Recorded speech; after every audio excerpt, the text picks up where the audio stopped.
మధుప్రియ ఈ యువగాయని ఇప్పుడిప్పుడే తన వ్యక్తిగత జీవితంలోని ఇబ్బందులను పక్కన పెట్టి కెరియర్ పరంగా సెటిల్ అవుతుంది. ఫిదా సినిమాలో తాను పాడిన ఒక పాట ఇప్పటికే మంచి పాపులర్ అయ్యి అందరినీ ఆకట్టుకోగా ఈ పాట పుణ్యమా అని ఆమెకు అవకాశాలు మాత్రం వరుసగా వస్తున్నాయి.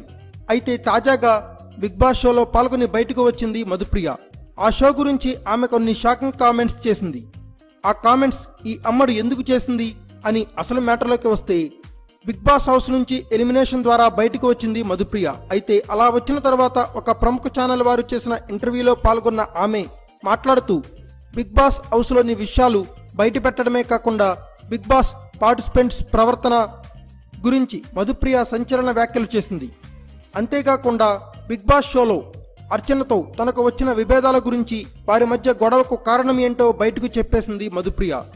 బిగ్ బాస్ హౌస్లో కొందరి ప్రవర్తన తనకు బాధ కలిగించింది అంటూ, ఒకవైపు చెల్లెలు అంటూనే అర్చన తనతో చాలా దారుణంగా ప్రవర్తించింది అంటూ చాలామంది పార్టిసిపెంట్స్ తన గురించి మాట్లాడుకుంటూ చెవులు కొరుక్కునేవారు అని చెబుతూ బిగ్ బాస్ హౌస్లో కొందరి ప్రవర్తన వల్ల తాను పడ్డ మానసిక వేదనను బయటపెట్టింది.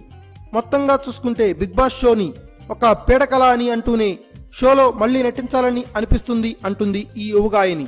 మరి వైల్డ్ కార్డ్ ఎంట్రీ ద్వారా ఈ భామకి అవకాశం దక్కుతుందో లేదో చూద్దాం.